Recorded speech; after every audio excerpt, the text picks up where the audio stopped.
Tuesday afternoon to you, 4 o'clock time for Sports for CLE. Thanks for joining us. Hope you're having a good afternoon. Some news relative to the Browns. They apparently have agreed to name Tommy Rees, the internal candidate, as their new offensive coordinator. Multiple people reporting that it is Tommy Rees who will be promoted from tight ends coach, passing game specialist, to offensive coordinator under Kevin Stefanski. Let's welcome in Tom Withers, a longtime Browns reporter. And Tom, you look at it, and Rees was one of the young guys that was certainly mentioned there. Just your thoughts. I'm not surprised. What do you think about Rees? Yeah, I mean, obviously the first candidate that Kevin Stefanski spoke with, we had, I think, we knew of at least 5 people that came in and interviewed with them over the past week. So I'll be honest with you, I'm not really surprised, Dave. Tommy Rees is somebody who's been, tracking towards an NFL head coaching job at some point. In fact, Kevin Stefanski, speaking to some of us reporters last summer, said there was no doubt in his mind that eventually Tommy Rees would be a head coach. So this is just kind of the natural progression. Spent the past year as the tight ends coach, working alongside Mike Vrabel primarily, which is why a lot of us thought that Vrabel, once he got the New England job, would be able to take Tommy Rees with him up to the Patriots. But I think it's a good move. I mean, you obviously, listen, you can criticize all you want after a 3-14 season, and Tommy Rees was certainly, part of that. His name is on that record as well. But he's got a good, strong, working relationship already with Kevin Stefanski.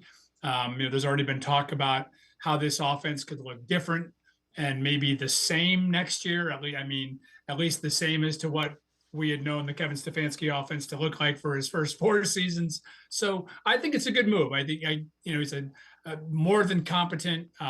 We've been very impressed with him the times that we've been around him as reporters. Real stand-up guy, obviously. Has worked in some pressure cooker situations. He was an assistant under Nick Saban. He was also the quarterback at Notre Dame, and it doesn't get any more pressure packed than being that. So, I think it's a good move by the Browns. Yeah, and, a couple weeks ago we found video of Nick Saban talking glowingly of him, one of the bright young coaches in his mind. The other thing, as we connect the dots, there's a quarterback coming out, Jalen Milroe, and Tommy Rees worked with him at Alabama. So that's just, they will have intimate knowledge of Jalen Milroe that you can't get because Tommy Rees was his OC for a year. Yeah, I should mention as well that Tommy Rees was a former Browns ball boy, so he's got deep connections here in Cleveland. But yeah, and Milroe is a guy who's kind of, Dave, as everybody tries to figure out what the Browns should do at the quarterback position, and obviously it's been an ongoing thing. I don't have to tell everyone here for going on 30 years to find that franchise guy. There is going to be a quarterback who emerges in the late rounds of this draft that is going to go on to have a stellar career in the NFL. And that's why I don't think at this point you can dismiss anyone. I mean, we've seen everybody from Tom Brady to Brock Purdy be taken very deep in the NFL draft and turn out to be competent quarterbacks. Obviously, Tom Brady, arguably the greatest of all time, and Brock Purdy, a young guy who's, clearly established himself as potentially a guy that could have a great career in the NFL. He's had his issues of late, some injuries as well, but what have you. But to my point, though, is that there's going to be a quarterback that's taken the 3rd, 4th, or 5th round that ends up being a starter for somebody. And I would think Jalen Milroe would kind of fall under that category. He's one of these kids that has just got all kinds of talent. And you wonder that, with working with a coach or several coaches in terms of player development, what he could become, because he's got all the physical intangibles. He's arguably the best athlete on the field every time Alabama took the field. So he's got some shortcomings in his game. There's times where I looked at him and he kind of reminded me of what Lamar Jackson was in Louisville, which was a dual option quarterback who could tuck it away and run when he needed to, and, has the big enough arm to make the passes that you need to make at the next level. So, and certainly the Rees Milroe connection is something that'll have to be looked at as the Browns try to figure out what they want to do next at that spot. So CBS national NFL reporter Ryan Wilson was on ESPN Cleveland this morning, the Ken Carman show with Anthony Lima, talking about what he sees from those top 2 quarterbacks, Cam Ward, Shedeur Sanders. When you get to this point of the process, and this will happen over the next, we actually have literally 100 days until the NFL draft, we find reasons not to like these players, and then moments before the draft, we fall back in love with them. And go back to 2023 and watch Shedeur Sanders and what they did those first 3 weeks when they started 3-0 and everyone couldn't quit talking about Colorado. He's built on that. He's a really good football player, and I think Cam's made huge strides this year. We talked to scouts over the summer. The issue with Cam was that he didn't play on time, a lot of hero ball, and he and Shedeur both suffer from that. But Cam's a little bigger. Unofficially, we'll find out as we get through this draft process. Has a bigger arm, is a better athlete in space, and incredibly calm under fire, sort of checks all the boxes of the quarterbacks you're looking for. But the reality is this: if these quarterbacks were in last year's class, I've been saying this for weeks, maybe months, they're probably no better than QB 5 or 6. And I'm taking Michael Penix Jr., both of these picks right now, and I'm probably leaning these guys over J.J. McCarthy. And, Tom, that's concerning. When you look at them, and this is a quarterback class that's not great. Last year's obviously significantly better. How do you justify taking a quarterback 2 overall at that point? All it takes is one team, and you got to fall in love with a guy, right? And as he mentioned on there, we are going to nitpick and dissect and analyze and overanalyze all of these quarterbacks over the next few months. And obviously, everybody has an opinion about guys now that'll probably change once we see them or don't see them in the combine, once we see them or don't see them in the Senior Bowl. And you know, there's going to be, like I said before, there's going to be quarterbacks that emerge that we're not even really talking about right now. But when you're talking about the top 2 guys, we've been talking about Shedeur Sanders and Cam Ward all year. Sanders is a guy who really intrigues me. I think he's got all of the physical attributes that you would want in a quarterback. He's got the big arm.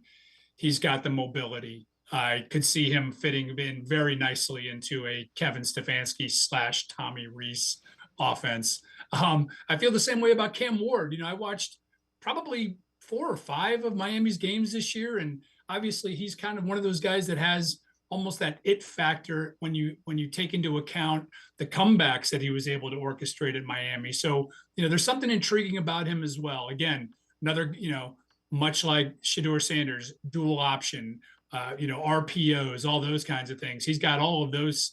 He's got all that skill set. A good friend of mine who is the AP writer down in Miami, Tim Reynolds, you know, at the beginning of the year, he wasn't nearly as high on Cam Ward as people outside Miami were. He thought, yeah, you know, he might be 2nd, 3rd, 4th round pick. We'll see how he does this year. And talking to Tim recently, you know, they've seen a maturity on and off the field out of Cam Ward over this past year. And you know, he's talked about him now as being a guy that legitimately belongs in that top 15 pick. So again, it's going to be up to the Browns on what they want to do at number 2. Will they find, is the better move then to trade that pick and, you know, try to find a bridge quarterback or a couple of free agents or take a quarterback deeper? That's all on Andrew Berry and what the front office wants to do. But 2 guys, I think that, you know, if you needed a quarterback, I think you couldn't go wrong in my mind with either one of those 2 guys, whether it's picking him at number 2 or taking him at number 6. I'm curious as to your take on this one. So this is something that I found that's from March 13th, 2018. So it was when they were getting ready to draft Baker Mayfield. It's from Deion Sanders, Coach Prime. Love what the Browns have done in the offseason. If I'm a young quarterback, ain't no way I'm going to Cleveland. I would pull an Eli Manning if possible. So that's forcing your way out of San Diego at the point. Since then, the Browns have failed to develop Baker Mayfield as the number 1 overall pick. I mean, he had a good year, and they've moved on from him. How concerning is that? And again, you're level-headed. You've been doing this a long time. How concerning is that when you see Deion Sanders, knowing what kind of personality he is? How concerning is that? Well, I think that's the red flag, Dave, that everybody in Cleveland kind of, when they hear something like that, they start thinking, oh boy, here we go. You know, OBJ's dad or somebody else's dad is all of a sudden getting involved in the process. And yeah, listen, he's Deion Primetime Sanders, right? I mean, he's a Hall of Fame player. He has strong opinions on everything. It'd be interesting to see if he's going to become the Dallas Cowboys' next coach, which somebody had whispered to me 2 or 3 years ago was probably going to happen at some point, just because of the relationship that he's got with the Cowboys and with Jerry Jones. But I don't think people should be scared off by comments that Primetime made 6 years ago. Listen, the Browns quarterback situation has undergone all kinds of transformations, let alone in the last 6 weeks or 6 months, never mind the last 6 years. So, listen, they've had issues at the quarterback position. That goes without saying. And they took a big swing 3 years ago with DeShaun Watson, and that hasn't worked out. So, unfortunately, I think from the Browns standpoint, they're kind of right back where they were 3 years ago. And I think what we fail to realize sometimes too is that, Joe Burrow is a different quarterback than he was 3 years ago. And guess what? So is Patrick Mahomes. So is Lamar Jackson. So is Justin Herbert. You go right on down the line. So while the Browns had those problems, 6 and 3 years ago, they're still here now. But in terms of prime time, I wouldn't take too much of what he says, especially 6 years ago, at face value. All right. Before we go to break, so the Browns named Mike Bloomgren as their offensive line coach earlier. This from Dogs by Nature, kind of the reasons why they got on Bloomgren and hired him quickly. First and foremost was familiarity with Bill Callahan, was Callahan's right-hand man with the Jets from 2008, 2010. Callahan ensured that Bloomgren kept on staff with a regime change. Secondly, scheme diversity while at Stanford, where he coached Christian McCaffrey, by the way. Designed both and implemented top rushing blocking scheme in college football, as well as successful and innovative with power end zone scheme variations. Also offensive line coach history, though he's had a few different titles, both collegiate and pro level. He's essentially been an offensive line coach for 20 plus years. Again, I didn't know a lot about him. You look at that, the more I find out about him, the more I like him as their offensive line coach.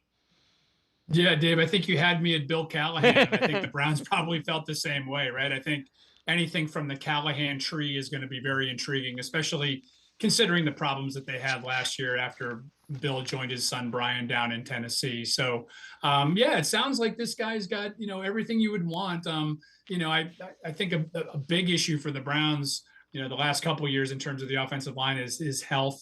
And, while guys have been out there, doing the best they can, some of these guys have been playing nicked up. There's been obviously some documented injuries, whether it's been to DeJuan Jones or Jedrick Wills and some others. The tackle position has been an issue. But this guy seems to check all the boxes.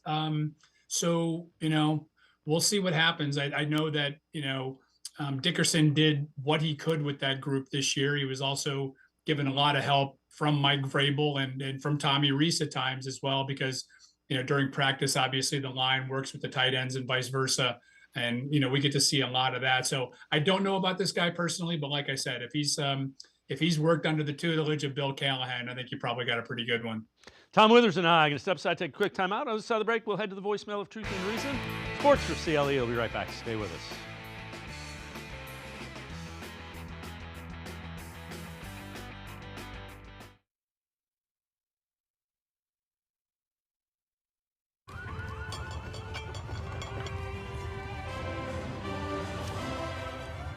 Are you ready? The Ohio Lottery is about to unleash 50 new millionaires on Ohio.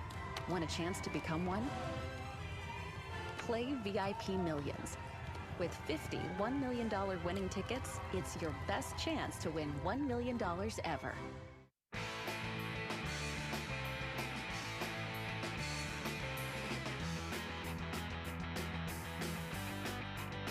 We continue talking Browns with Tom Withers.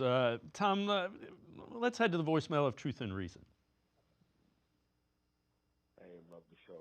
Was a big fan when they brought in DeShaun Watson. Was stoked about it, but by the looks of it, he's not going to play at all this year neither. So at the end of the day, we gave a man $230 million, and I don't think combined he's had a full season under his belt. So we're going to give a man $230 million guaranteed for 5 years, and he's not even going to play a full season. Come on, Jimmy Haslam. Get it together. You got to do better, man. Just want to hear your thoughts. Go Browns. As always, appreciate all the voicemails. Tom, I get why fans are frustrated. You had to take a chance. You thought you were getting a franchise quarterback, and they swang big, and they missed. Yeah, I couldn't tell if that call was from 2022 or last week or what have you, because I think people were saying the very same thing when the contract went down 3 years ago. I mean, at that time we assumed that DeShaun Watson would get back to the Pro Bowl level and the elite quarterbacking level that he showed in Houston. But you look back now and you think about that he had that whole first year off. He had that year off where he sat out in the contract dispute with Houston. That then leads to the 11-game suspension for the sexual assault, harassment, et cetera, the league suspension. That's followed by the shoulder injury. That's followed now by the Achilles injury, which is now followed by another Achilles injury. I think we had all gotten to the point where we felt like the end of the road was probably here with DeShaun Watson and the Browns. And I think it's never been more obvious that he's probably never going to play another down for them. We don't know exactly yet what this means in terms of the contract with this new injury, how he was hurt. That has not been, I thought it was interesting last week that when the Browns put out the statement, they made sure they made a point about that he had hurt himself rolling his ankle in Miami. So we're still, trying to get some of those details there. I'm not sure what that's going to mean in terms of whether they get some salary cap relief from the league, how this works towards the $92 million that they still owe him. But to your point, Dave, I mean, they went for all the gusto with this one, and it just did not work out. I think what has really frustrated Browns fans over this past year or two is that nobody has come out and been accountable to it. Nobody has said that, yeah, that was my decision to make it. It's not that it would make things any easier on people. It's been a difficult couple of years to watch the way this thing has unfolded, but I think people would feel better about things to a certain degree if they would just have somebody say, yeah, this was my decision and we messed up and we're going to fix it. We haven't really gotten that yet, other than, Andrew Berry last week coming out and saying that he felt embarrassed by the way this past season went, and he should feel that way. It was an embarrassment. It just did not work out, and we're going to have to see where it goes next. But yeah, I think the days of DeShaun Watson playing in a Browns uniform have long been gone, even before this second Achilles injury took place. One guy that played really well, Jeudy. So he ends the season while breaking a franchise record, 90 receptions, his 1,229 yards, fifth most by a Brown in one season. When you look at that, the only thing that concerns me about that, Tom, most of that was with Jameis Winston. And that's a guy that throws the ball downfield, lets you go make a play, and sometimes it doesn't work out. Is Jeudy going to be able to produce if they go to the Kevin Stefanski offense, do you think? Yeah, that's a good question. I think they would probably find different ways of using him. I think, Dave, from a Jerry Jeudy standpoint, I mean, what a confidence building season for him, right? I mean, here's a guy who, when he was coming out of Alabama a few years ago, and another Tommy Rees connection, I don't know if they were together or not there, but the fact is that he was not producing in Denver. And this is a classic case of a guy needing a change of scenery, coming in here and being that number one, that first round pick that everybody thought he was going to be with the Broncos, and it just didn't work out. So his development this year was nothing short of amazing to me. I mean, we figured he would come in and maybe be, your number two receiver, your number three receiver. Obviously, the Amari Cooper then opened up an opportunity for him. He took full advantage. And as you said before, he and Jameis had a great connection, and that began even before Jameis took over the starting job when DeShaun Watson ruptured his Achilles for the first time. So I think it's a good thing for Jeudy to be able to build on that year, if for no other reason. And if however he fits into the offense, I think they know that they've got a keeper. I think they know they've got a guy who can be, if not wide receiver 1, then wide receiver 1A. Clearly a guy who can be an impactful player, a playmaker. God knows this team needs as many of those as they can get their hands on right now. So I think, and again, with Andrew Berry and the criticism that he's taken, this was a trade that worked out really well for the Browns. They found another playmaker, one that they definitely needed badly, and clearly somebody that should be able to help them down the road. Yeah, and you could say, he found Amari Cooper via trade. When Cooper was at the end of his cycle as a elite receiver, he went out and found Jerry Jeudy. So hasn't been able to draft him, but he has identified him and got him. I mean, you got him for a third and a fifth round draft pick, so you got him very cheap. This is kind of interesting. So this is from ESPN's Unsportsmanlike Radio. Chris Canty, former NFL players, top 5 teams who could make the playoffs next year that didn't make them this year. He goes, Dallas Cowboys 1, Seahawks number 2, New England Patriots with Mike Vrabel at number 3. Falcons at 4, and he has the Browns checking in at 5. So I guess the question, I think they woefully underperformed. I think this roster is probably an 8-9 win team if you get competent quarterback play. I think the quarterback play was historically bad, and that's how you ended up with 3 wins. It was, and I think if people want to take a look at what that Washington team has done this year, now obviously there doesn't seem to be a guy of Jaden Daniels, potential in this draft class, but we don't know that, right? We don't know, people had their knocks about Bo Nix, who was taken, I think, with the number 12 overall pick, and look what he did to Denver and how he transformed that team this year. And to your point, Dave, it is all about quality, or at least competent quarterback play. And if you can get competent, that's one thing. If you get quality on top of that, then you can go from 3-14 to 9, 10, 11 wins. Listen, we all know the margin for error is so slim in the NFL. It literally does. And we used to make fun of coaches who talked all the time about the 3, 4, or 5 plays in a game to swing games. But that's what it's all about. And when your quarterback was making mistakes, that's not going to help you. But if you have a quarterback who can be a dynamic playmaker, much like Daniels, much like Bo Nix, young guys who've been able to figure it out in a relatively short period of time, a team can make a big move going from 3 wins to, again, 8, 9, or 10 in a year. I think part of us got caught up in last year and maybe overvaluing this roster and maybe overestimating, exactly what that Browns team was last year. It was a team that won 11 games. It was a team that fell on its face, unfortunately, in the playoffs. It was a team that had a surge down the stretch because of a free agent who came in here and played remarkable football and probably as good a quarterback play as we've had here in 25 years. Unfortunately, they couldn't bring that back for another cycle. But yeah, I don't see any reason, Dave, why this team can't, turn things around. And, I'm not going to say, significantly and suddenly win 13 games next year, but there's no reason why they can't be, 500 or better. And I think everybody would sign up for that right now. Tom Withers and I going to step aside, take one more time out. Other side of the break. Back to the voicemail of Truth and Reason. Sports for CLE. We'll be right back. Stay with us. Come back to go forward. Back to learning new things. Back to pursuing your dreams. Tri-C has flexible learning options to fit your life. And every year, more than 1,000 local companies provide Tri-C students with real-world learning. The right education can boost your lifetime earning power by hundreds of thousands of dollars. Start now with a college education you can afford. Tri-C, where futures begin.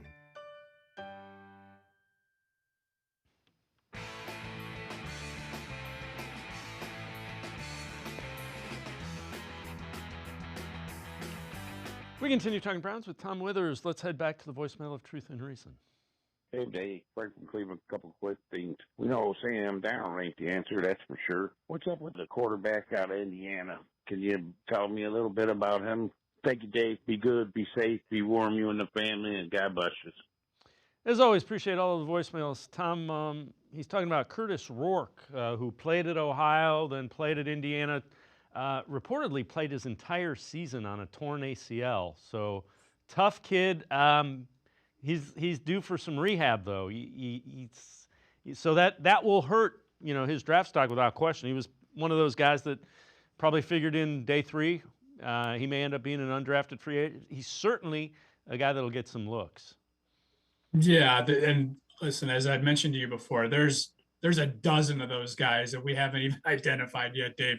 There's going to be undrafted free agents, beyond the guys that are picked in this year's NFL draft that are going to get looks. And you never know where you're going to find that diamond in the rough. And, he's a kid that, he intrigued me last year. I mean, obviously the Indiana story was incredible, what they were able to do. And, people wondered whether or not they belonged in the CFP playoffs or not. Well, I think they're the only team that lost to both Notre Dame and Ohio State this year. So, he had a pretty nice run. Obviously, when they ran into some real good quality competition, he struggled at times, but there was also times where he was impressive. And I tell you what, there's, when you even look at a kid like, and I'll use the Ohio State quarterbacks of the last 2 years, Kyle McCord and Will Howard, both big guys, both smart guys, both guys that are able to throw the ball, that can run a little bit.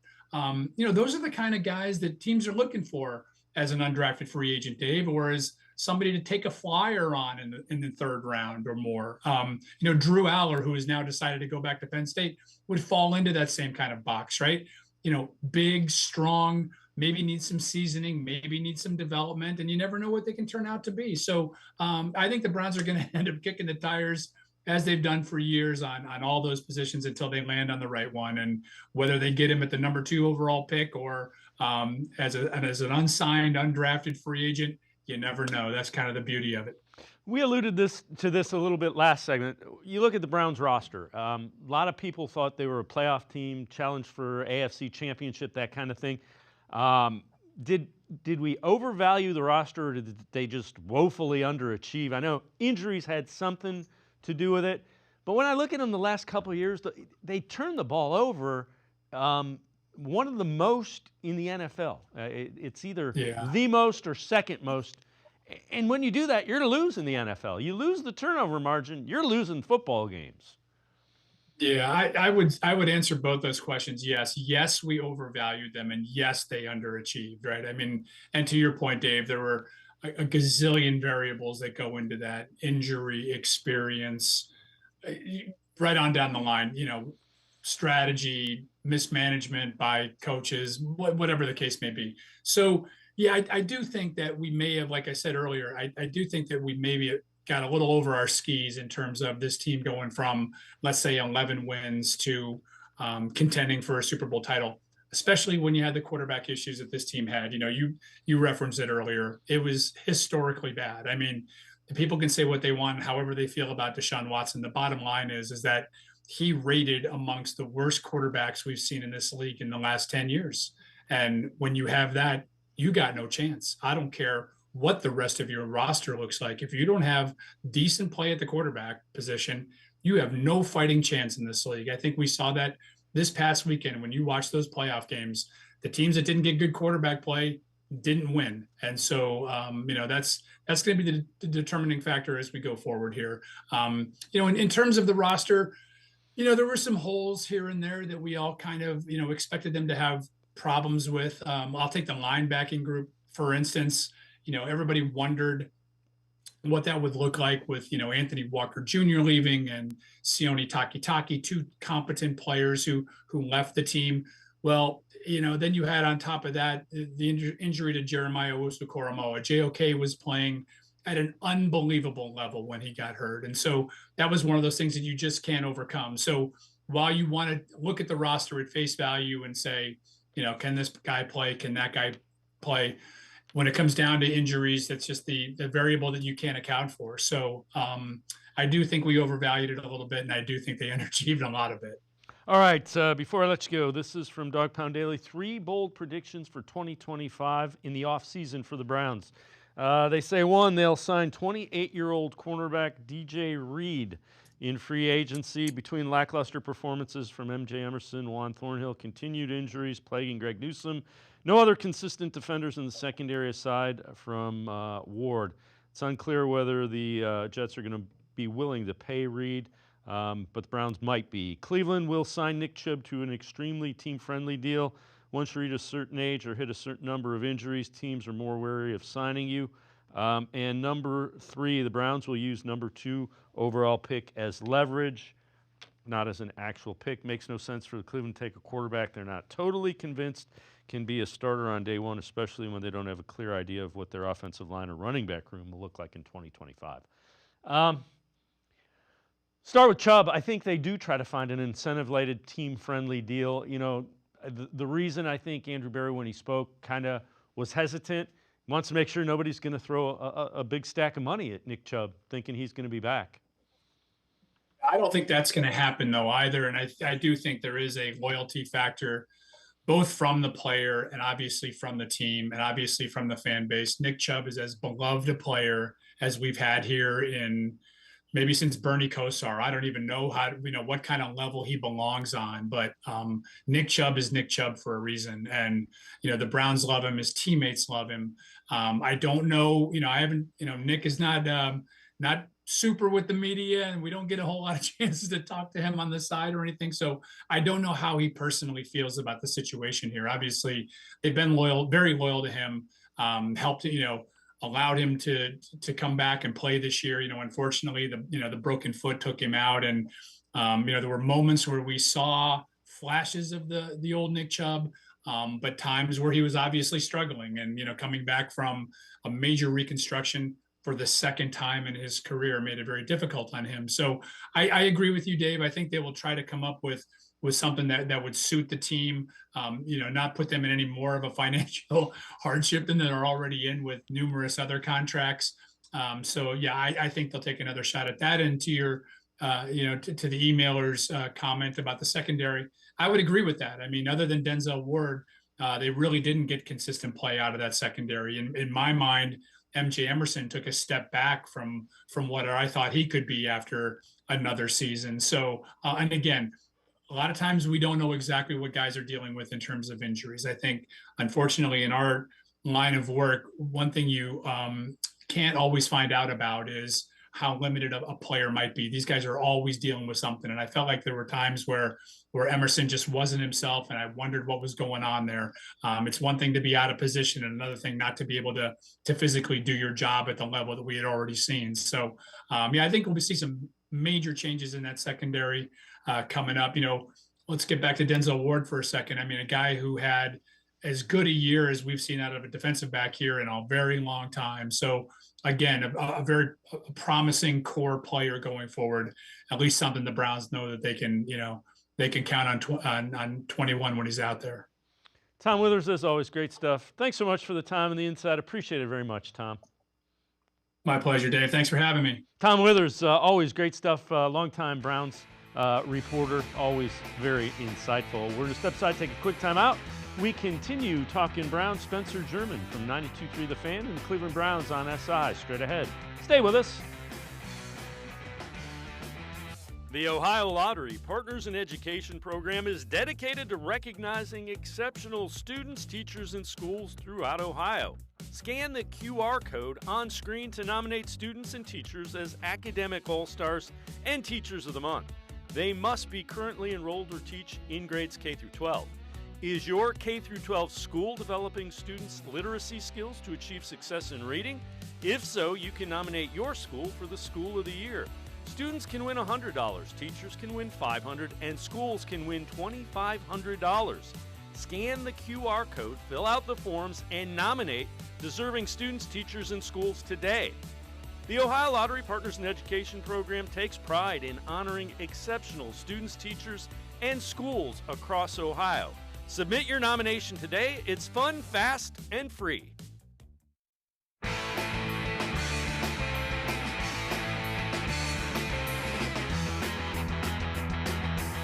We continue talking Browns on Sports4CLE. Let's head back to the voicemail of Truth and Reason. Hey, love this show, long-time viewer. So we were talking about yesterday the Browns possibly drafting 2 quarterbacks in this year's draft. Didn't the Patriots just draft Drake May and also draft Joe Milton in the same year, ? And then everybody's talking about J.J. McCarthy. Why would you give up a lot for somebody who hasn't proved anything in the NFL? Like, Joe Milton's played a little bit. Nobody's talking about him possibly being a move the Browns could make. He didn't look too bad in his first start. Just want to hear your thoughts. Go Browns.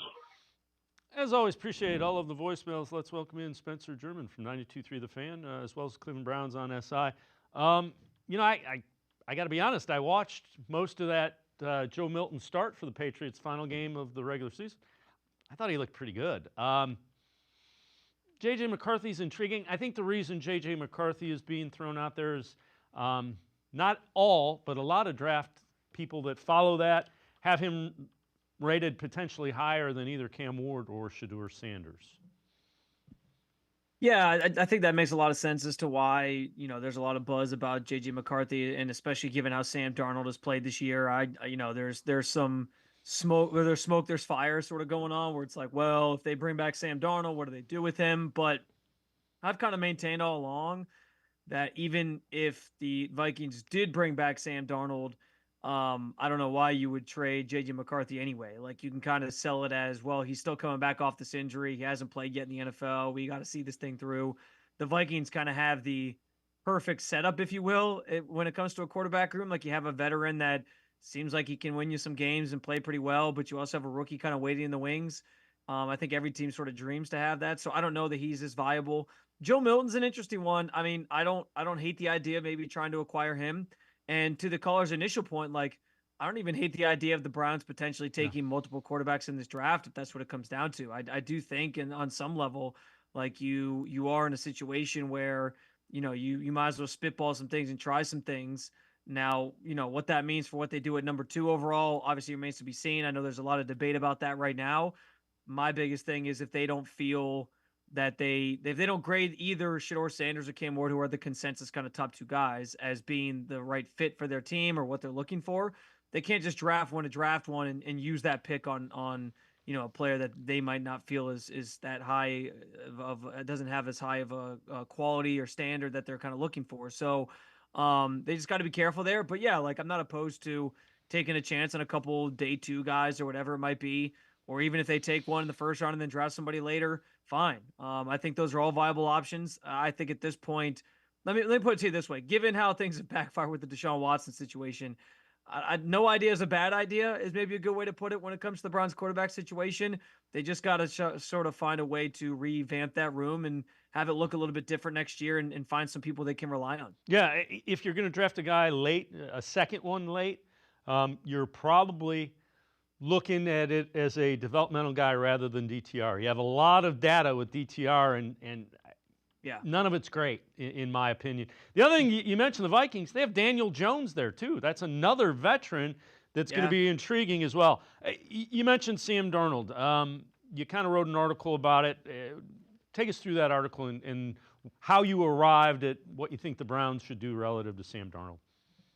Yeah, and understanding that I just said no idea is a bad idea. It's in that regard, Sam Darnold's not, I guess, a terrible idea if you wanted to bring in a veteran and see if you can kind of continue the reclamation project that I think he was with the Vikings this year. But in the grand scheme of things, like, I think these last 2 games he played, the game against Detroit in Week 18, and then the game against the Rams last night on Monday Night Football, sort of showed that it's the same Sam Darnold from the Jets. It was a lot of the same problems: holding the ball too long, just not seeing the field that well, prone to making mistakes that cost his team, and all those things kind of reared their ugly head in their game against the Rams, and that's why they're out of the playoffs now. So kind of a disappointing end to his time, or potentially his time with the Vikings, but at least to his sort of renaissance season that he had. And I think that sort of shows that the Browns don't necessarily have to waste their time turning over that stone. Like, they can look elsewhere. Again, if they do it, I get it. It makes sense. And you're going to try to sort of, keep the good vibes going, I guess, in that way from the season that he had, and see if you can kind of replicate that here. So it's not the end of the world if they do. I just kind of think we've seen now that it's still the same quarterback. Kevin O'Connell deserves a lot of credit for being able to sort of mask that throughout the season and get the most out of him. But if I'm the Browns and you're kind of looking for that reclamation project quarterback, you mentioned Daniel Jones, like, something like that intrigues me maybe a little bit more, just because Sam Darnold now, I think, has gone through multiple stops, ended up with Minnesota, had a good season. Daniel Jones, it feels like there's still sort of that untapped potential of, like, well, maybe he wasn't in the right situation in his first stint. There's less information kind of about, there still is a lot of information, but there's still less information, where it's like, maybe there's something there that Kevin Stefanski could pull out of him. So that's just one example. But I guess my point is, if you're going to do the reclamation project thing, I guess I'd sort of steer away from Sam Darnold and focus more on somebody that maybe we haven't seen the bigger picture on, or hasn't had the opportunity to kind of revive his career yet, and then even potentially take those steps back the same way Darnold did. So Tommy Rees, and we talked about it earlier in this show, Tommy Rees reportedly the new offensive coordinator. I know you wrote an article about what the Browns were looking for. Your thoughts on Tommy Rees as the Browns' new OC?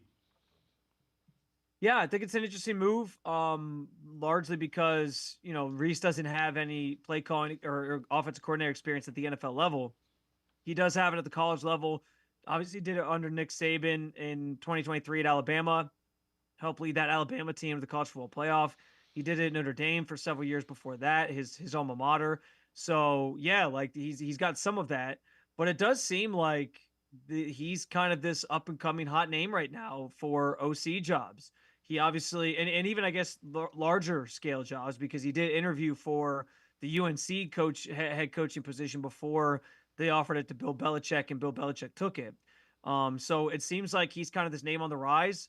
There was also reports that Mike Vrabel, who obviously just took the Patriots job, was considering bringing in Tommy Rees for an interview to potentially be his offensive coordinator. Those two apparently developed a really nice relationship over the last year, with Vrabel serving as the consultant and Rees being the tight ends coach. And we know Vrabel sort of started the year really working closely with the tight end room. So they seem to get pretty close, and seems like he's sort of made this name for himself where he's somebody that other coaches and other teams are sort of considering as, again, kind of this guy on the rise. So I think it makes sense. I think it makes sense that they kind of tapped into this guy who's kind of rising the ranks right now, and having somebody, a young guy that they can maybe develop into something in that role. I will say this though, I do think the one thing this does sort of cement for me is the fact that I do think this probably means Kevin Stefanski retains the play calling and takes that back next year. This kind of feels like Rees being in sort of that advisory role, working alongside Stefanski, kind of learning. Not that he doesn't know how to be an OC, he did it at college, like I said, but sort of like learning in the NFL what it takes to sort of do that, with Stefanski kind of calling the shots, and he'll be a partner on this. I don't want to make it sound like Kevin Stefanski is just going to like supersede him or trump him at every corner. But I do think like this kind of signals to me like Stefanski takes back the play calling, and Rees is sort of in that supporting role where he has input, he brings something to the table, helps map out the game plan. But Stefanski's kind of the big, play caller on game days. The other thing I would say is, let's draw the lines back to Jalen Milroe, because when he was the offensive coordinator at Alabama, Jalen Milroe was his quarterback. So they're going to have some intel that not everybody else will have relative to one of the lower, behind the first two guys in the draft. Yeah. It's a really good point. I think I sort of, I thought about something like that earlier, but I didn't like dive into it too much. But yeah, connecting the dots on that is pretty interesting, because again, along the lines of the conversation we were having to open up the segment here, like, do you take multiple quarterbacks? Do you wait and take a quarterback? And if Milroe's a guy that you can get on day 2, maybe that means the Browns decide, hey, we're going to trade back. We really like what Tommy's telling us about Milroe. So we'll take maybe 2 players on day 1 in the first round and bolster some other areas, while also then, going and getting Milroe in like the second or third round.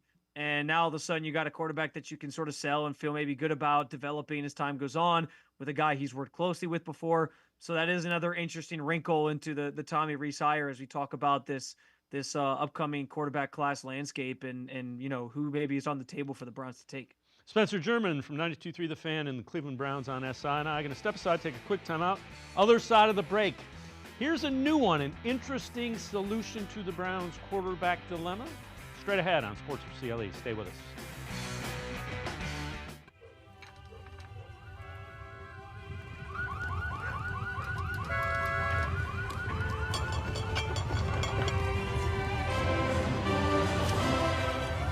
Are you ready?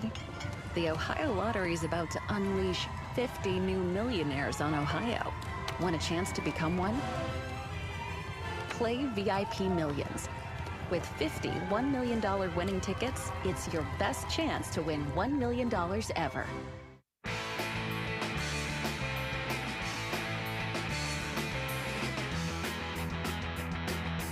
We continue talking Browns with Spencer German from 92.3 The Fan, Cleveland Browns on SI.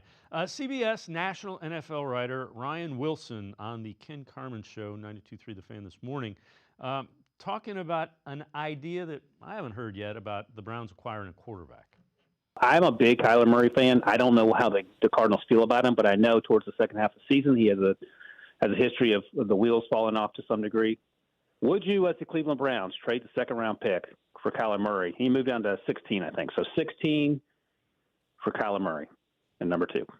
I don't get anything else. I just get Kyler Murray in the 16th pick. Yeah, you can work out the details if you want a couple fourth-round picks and some hamburgers. But, I mean, the main point is getting a quarterback that you feel a little better about than maybe what's in the draft class. You want to answer that first, Tone? Well, Kyler's really interesting. His profile is interesting. He's also cooked us in a few games, hasn't he? Yeah. He made us look really bad. Of course, so did Zappy. So we've had some over the years. So did Mac Jones.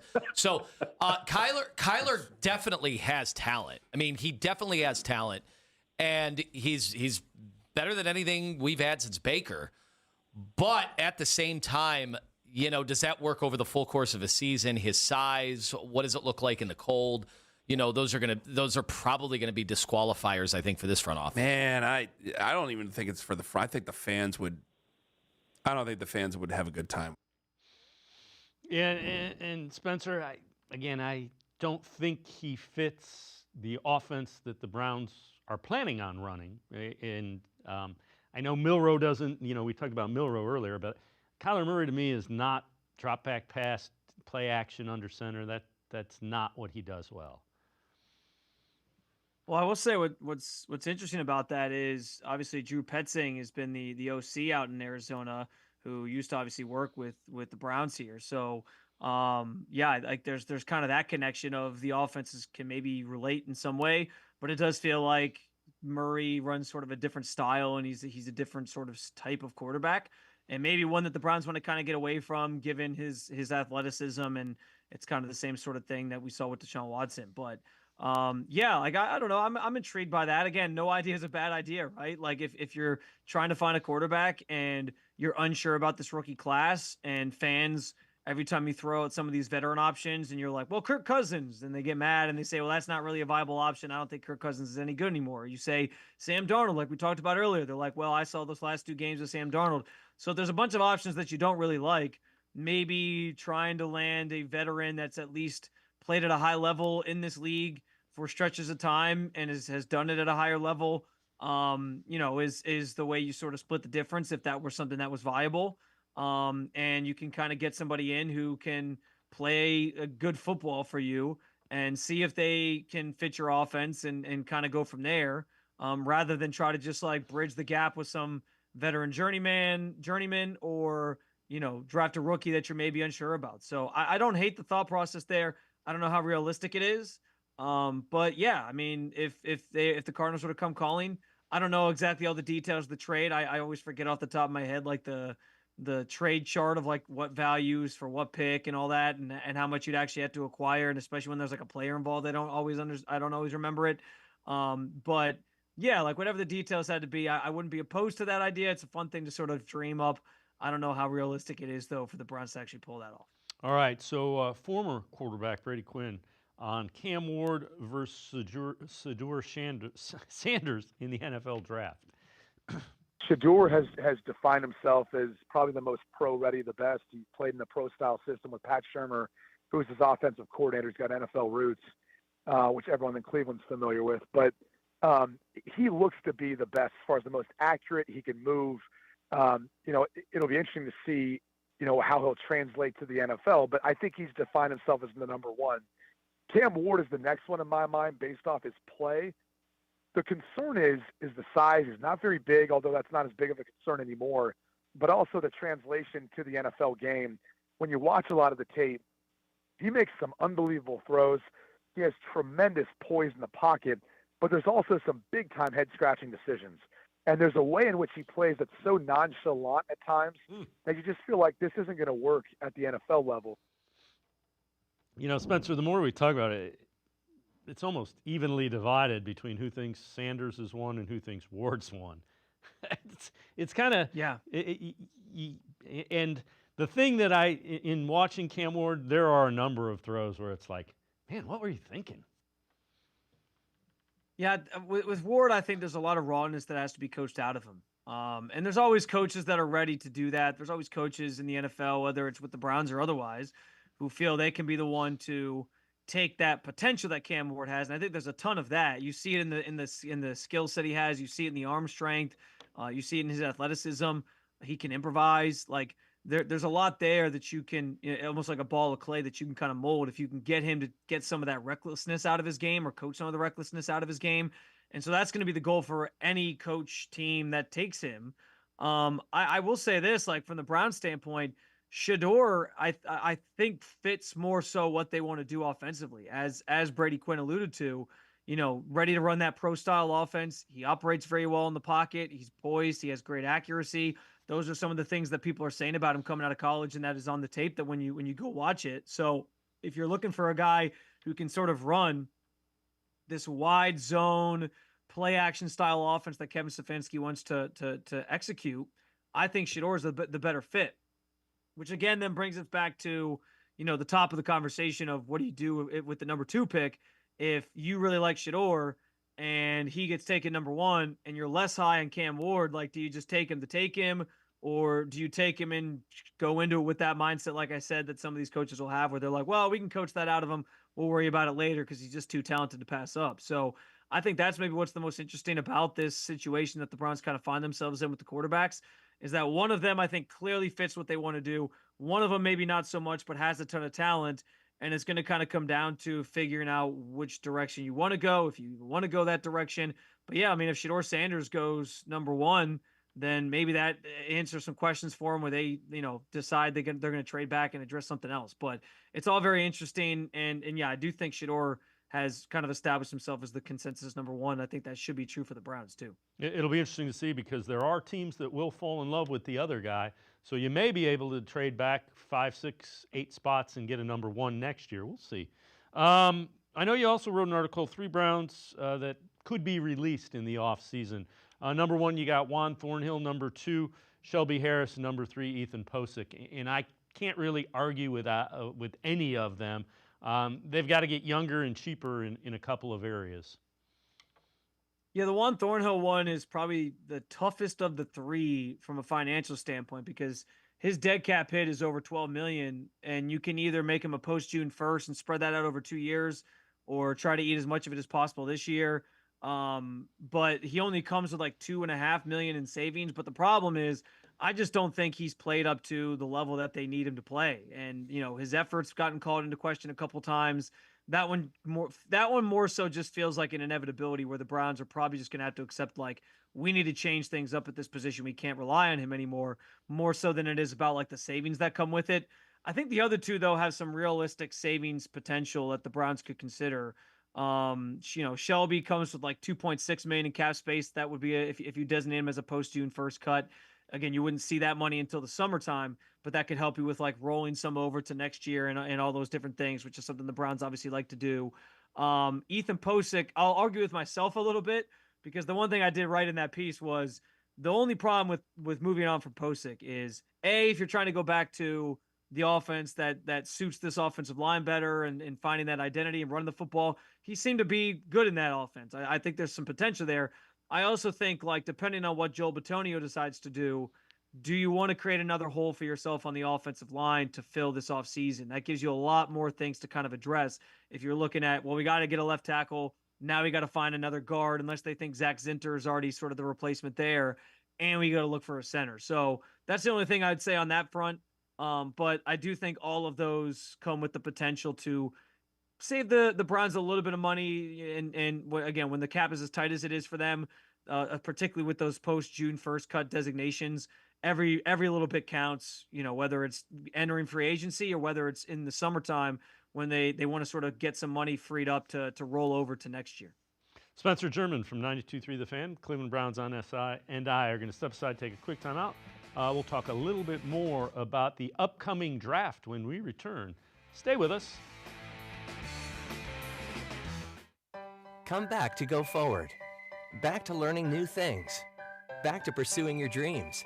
Tri-C has flexible learning options to fit your life. And every year, more than 1,000 local companies provide Tri-C students with real-world learning.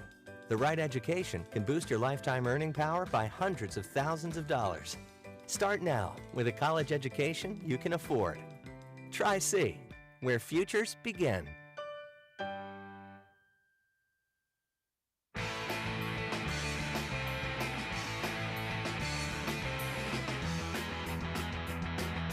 We continue talking Browns on Sports4CLE. Mike Renner, CBS Sports HQ, on who he has the Browns taken with the second overall pick.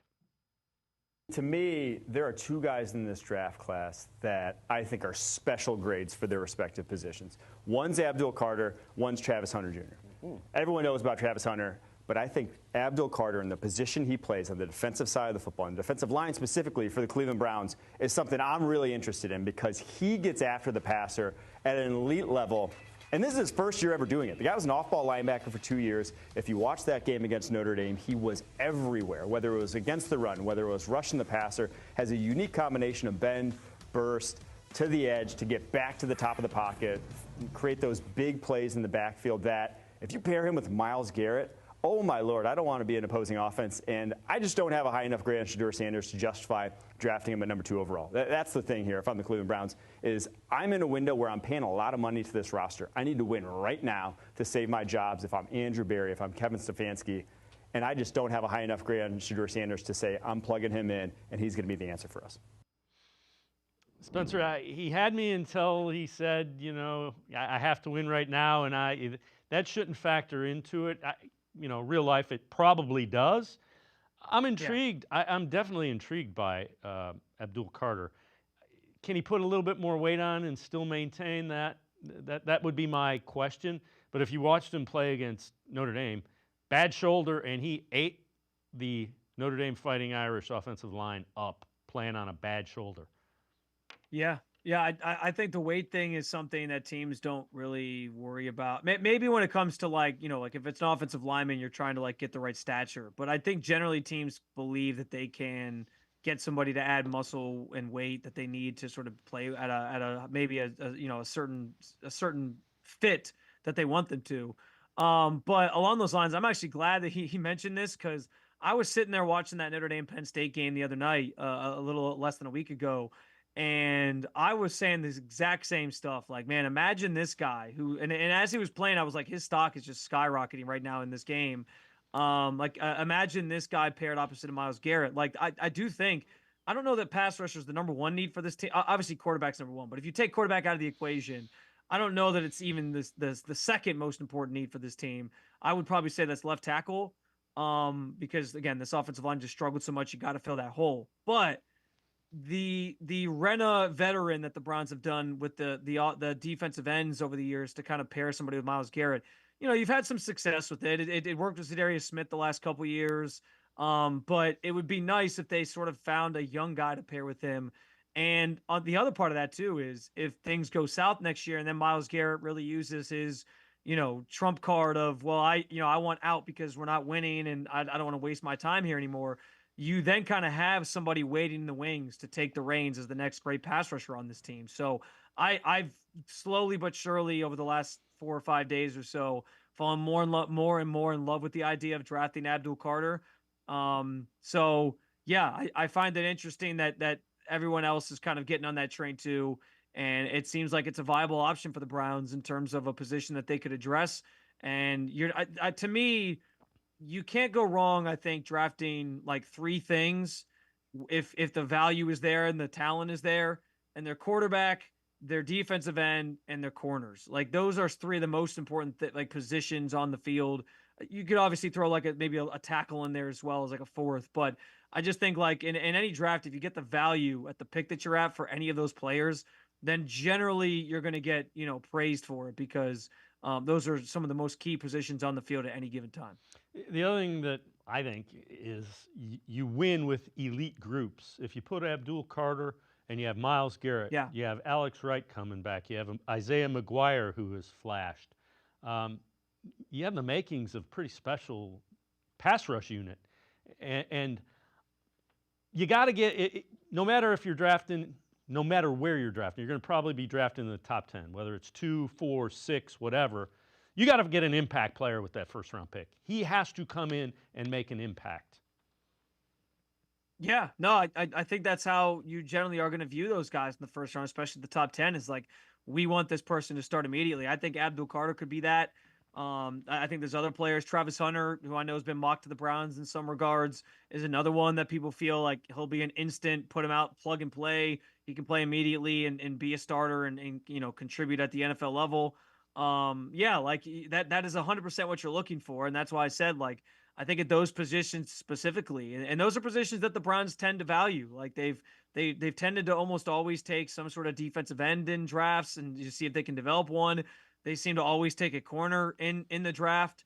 So yeah, I think like anytime you address those needs and those roles specifically, it tends to, as long as you hit on the player and you're getting the talent, like I said, it tends to be the right move or a good move for a team that's kind of especially one in the situation the Browns are in, where they're trying to sort of rebuild on the fly here a little bit and try to stay competitive while also understanding they got to get younger and healthier and just more deeper on this roster. Before I let you go, I know you wrote an article. Nick Chubb returning to the Browns in 2025. What are your thoughts? I think it's more than likely, honestly. Like sitting here today, I'd probably put the percentages at like 90-10. The 90 that he does return. And the 10 is just kind of like that, well, there's always weird things that happen and sometimes it doesn't come to fruition. I just think like there was too much smoke at the end before he got hurt to this idea that like he wants to be here forever. He basically said that exact thing at a charity event late in early December before the injury. And then kind of echoed those sentiments to the media at his availability that week, that I think it was that Wednesday or whatever, where he basically said like, yeah, it's important to me to finish my career where I started. He sort of rehashed all his emotions when it comes to this fan base and the city that he went through as he came back from that knee injury last year and what that meant to him. So there's a real connection between him and the city, him and this team, him and this fan base, and vice versa. And I just think like, it's not like he's going to command top dollar at this point, which is unfortunate because Nick Chubb at one point, as we know, was that caliber of running back where he could basically ask for, back at the Brinks truck to me, I'm that good.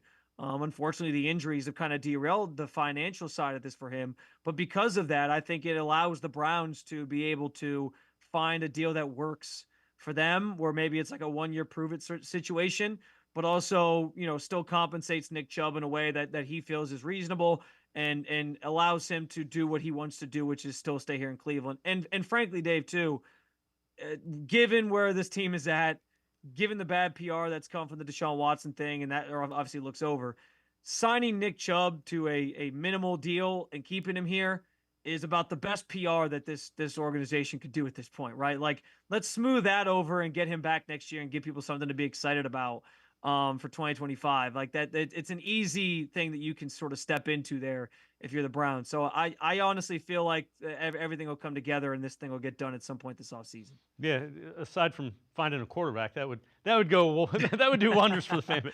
That'd be the biggest thing. Yeah, you're 100% right. Spencer German, as always, great stuff. Appreciate the time and the insight. Thanks very much, Spencer. Of course, Dave. Always appreciate being on with you, and take care. We'll do it again soon. All right, Spencer German. Make sure you check him out. 92.3 The Fan. You can also read him, Cleveland Browns on SI. It's going to do it for this edition of Sports for CLE. We will see you back here tomorrow at 4 o'clock. Have a great night, everybody. See you tomorrow at 4 on Sports for CLE.